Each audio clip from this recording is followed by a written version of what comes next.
I'm gonna show you something very, very sad, and it might make you cry. It made me cry, and it's a little boy talking about his sister passing and what their mom did to her. And I just have to give a mental health warning. It's a 7-year-old little boy, and it's very, very difficult to watch, and it's very, very hard to forget. So if you think that listening to something like this is gonna harm your mental health, please skip this video. I will see you in my next one. Can you tell me what a lie is? It's not the truth. Who is this, or what is this? My mama Okay. And what is she doing? killing my sister, How is she doing that, AJ? putting her hand over her face. That woman sitting right there between them. Have you ever seen her before?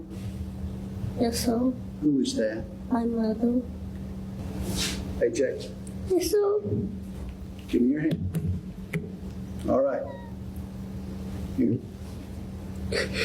Here.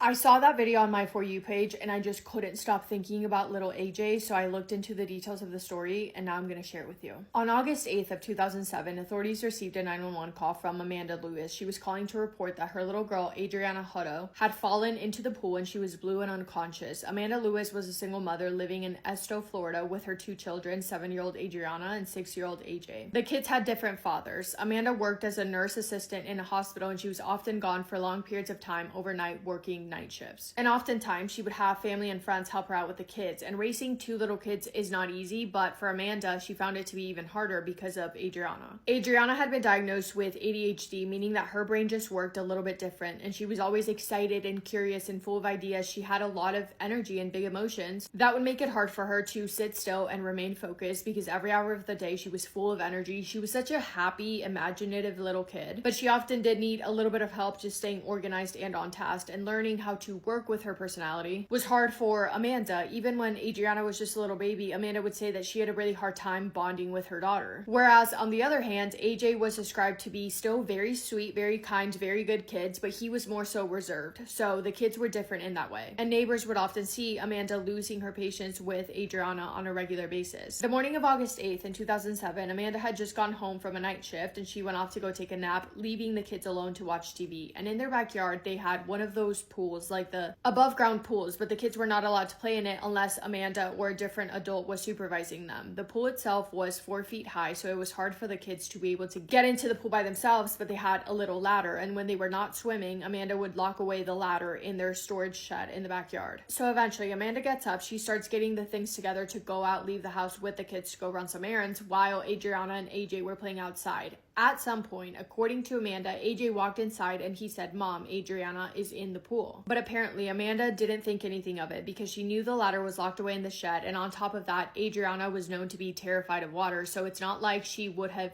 voluntarily gone into the pool by herself, especially knowing that she wasn't allowed to. So Amanda assumed that AJ meant that Adriana was just playing around the pool, so she stayed inside when AJ walked back outside. When she eventually did walk outside, she saw AJ trying to pull his sister out of the water with his little hand, and that's when, according to her, for the first time, she realized that Adriana was inside of the pool, completely underwater. She rushed over, pulled her out, saw that she was purple and blue, and she called 911. When paramedics arrived, they saw Amanda sitting on the ground near the pool. They saw Adriana laying on the ground. They rushed over to try and help her because at that point she was still alive. They rushed her over to the hospital in an ambulance, but despite their best efforts, after less than an hour of being in the hospital, 7-year-old Adriana Hutto was gone. Shortly before she passed, when doctors were still holding on to hope, they were explaining the situation to Amanda and they asked her if she had any questions. She only had one question, which was, "Where is the vending machine?" That was her question. When they informed her that her daughter was gone, the doctor said that Amanda showed zero emotion. Adriana's autopsy showed that she passed due to being underwater for too long, and it was ruled an accident and the case was closed. Amanda went to the hospital with Adriana in the ambulance. AJ was taken by his grandparents back to their house to try and get him to cope with what he had just witnessed. Authorities were completely treating this like a tragic accident. They saw a little wagon next to the pool as well as a pan of sorts inside of the pool, and it was their belief that the kids wanted to play in the pool, but before playing they wanted to get the bugs out, so they assumed that Adriana stood on top of the little wagon, reached into the water with the pan to try and scoop out the bugs, accidentally accidentally fell in and then was unable to get out. But as soon as one of the sheriffs got back to the police station, he got a call from AJ's grandparents, and they told him that they needed to talk to AJ immediately for him to tell them what he had just told his grandparents. So AJ was taken to the station and he sat down with investigators. In his first interview, he said, quote, "Mama dunked Adriana into the pool," end quote. And in his second interview, he said, quote, "Mama threw my sister Adriana into the pool," end quote. He said Adriana started screaming and said, quote, "Mama said stop it, so I did stop it. So Adriana screamed, 'AJ called the police,' end quote." He said that his mom held down Adriana's face and he put his little hand over his face to show the investigators how she did it. And he said that his mom did that because she got mad at Adriana for spraying cleaning supplies inside of the house.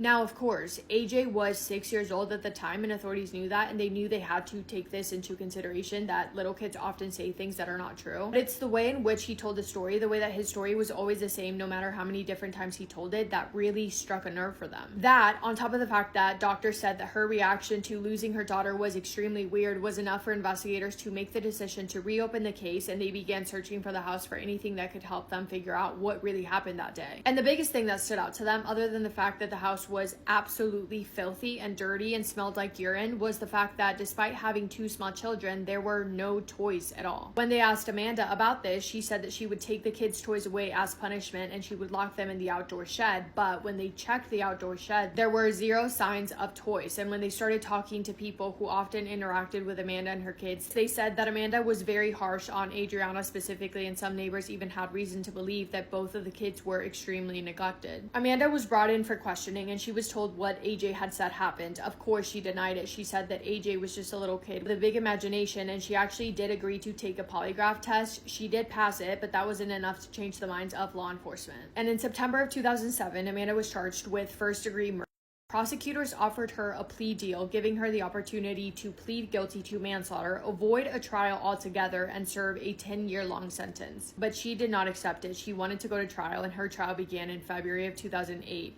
AJ, now 7 years old, was the primary witness for the prosecution. The defense tried everything in their power to keep AJ off the stand, saying that he was an unreliable witness, that he was too young, and that his story changed too many times. But the court disagreed, because no matter how many times little details shifted, one thing in AJ's story remained the same: the fact that he saw his mother intentionally hold his sister underwater. During the trial, the jury was shown autopsy photos and they heard medical evidence. Adriana had fingerprint-shaped bruises on her forehead, cheeks, and chin, injuries that matched AJ's story of events exactly. And when prosecutors asked Dr. Fox to demonstrate how those bruises could have been made, she slowly raised her hand and pressed it down on her face, mimicking the exact same motion that AJ used when he showed investigators what his mom had done. And it was in that moment that I think it sunk in for everyone that AJ had witnessed what he had been saying this entire time. The trial lasted 4 days, and it took the jury less than 2 hours to find Amanda Lewis guilty, and she was sentenced to life in prison without the possibility of parole. In 2010, she appealed her sentence, but that was denied. Yeah, I feel like this case is a controversial one in the way that some people think that AJ was absolutely 100% saying the truth, versus others do think that he was too young and that he could have been lying. But I want to know what you guys think. I just had to cover this story because I saw